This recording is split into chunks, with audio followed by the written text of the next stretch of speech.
So if you're thinking of moving to Mauritius, then this video is for you, because I'm going to be sharing some things that could make your decision to move here just that little bit easier.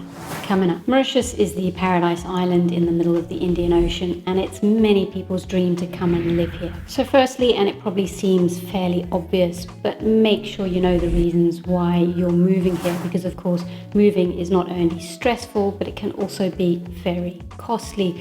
So understand exactly why it is you might want to live on this paradise island. It'll avoid any potential disasters further down the line. This is all about preserving your expectations versus reality, knowing exactly why it is you want to move here. Mauritius is not for everybody. Like everywhere in the world, some people like places, some people don't. Although the official language in Mauritius is English, I strongly advise that you learn a little bit of French and even Creole, because that will just help you so much in terms of integration. People are proud here. Mauritians are very proud of their history, and it really goes a long way if you try and make an effort and speak some French or Creole. You can, of course, get by on English. I have many friends who just speak English and it's fine. But I really think if you want to get the most out of this place, learn a bit of French. So Mauritius is a small island with 1.3 million people living here, and the roads, well, there are two main highways, but getting around can be quite tricky. So my next bit of advice for you is to live close to either where you work or to where your kids go to school.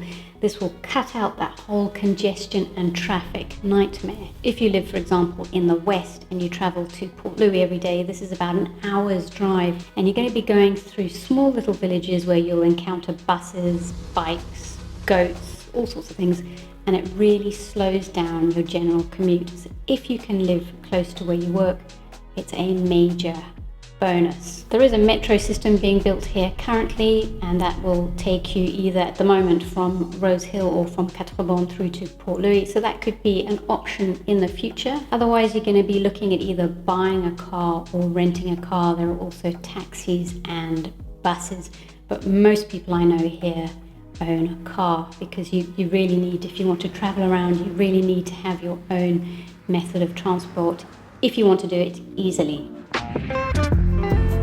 The next one also probably seems fairly obvious, but do your research in terms of where exactly it is you want to live on the island. Most expats either live up north or on the west. So north would be the Grand Bay area, and the west would be either Flic-en-Flac or Tamarin. There are a few expats who live down south as well, more towards La Golette and Le Morne, that sort of area. But to be honest, most of the facilities, the malls and the good roads and the schools and things can be found either west or north. You can either look on Express Property. That's a great site, gives you loads of rental ideas as well as buying property ideas. Before I came here, I looked extensively on Google Earth. I found that was really useful for me to just check out the area, see if there were any parks around there, or beaches or foresty areas, mountains, schools, etc. It really enabled me to get in close and see what the area potentially looked like. Of course, there are photos as well on Google Earth, so that would be a top tip for you. So yeah, Google Earth and Express Property, two great things to check out if you want to find out where it is that you want to live. Another thing that has been invaluable for me prior to living here, and then also while I'm living on this island, was finding out about Facebook groups and just general internet sites. This is a great way that you can meet up with people or learn more about the island. For example, you can check out Mums of the West, Mums of the North, Black River Mums on Facebook. They all have posts related to island life, if you want to sell things, if you want to meet up with people, that kind of thing. There's also expat.com, which is really cool. It's got everything you need to know about island life right here. And then of course you can also find some groups like a wing foiling group or rock climbing or mountain biking. Whatever it is that interests you, it will just help you if you get involved with these types of sites to integrate better. It also of course goes without saying that you're going to meet people at your workplace, and also if you have kids at their school, and I'm sure within no time you'll find yourself a nice network of people. And then lastly, there are a couple of magazines that you can use here too to find out what's going on the island, as well as property ideas, cars, all that kind of stuff. First one I'll recommend is Cause magazine.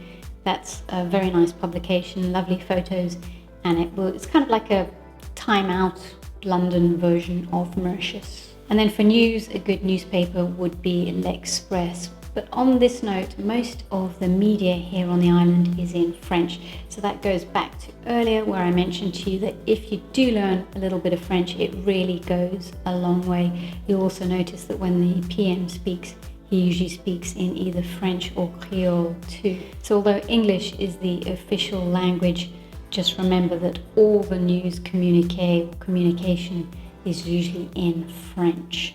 So that's it from me for this week, a little video that will perhaps, hopefully, make your decision to move here just that little bit easier. I like to share my knowledge with you so that hopefully you can get the most out of your experience when you move here. Well, that's it. Catch you on the next one. See ya.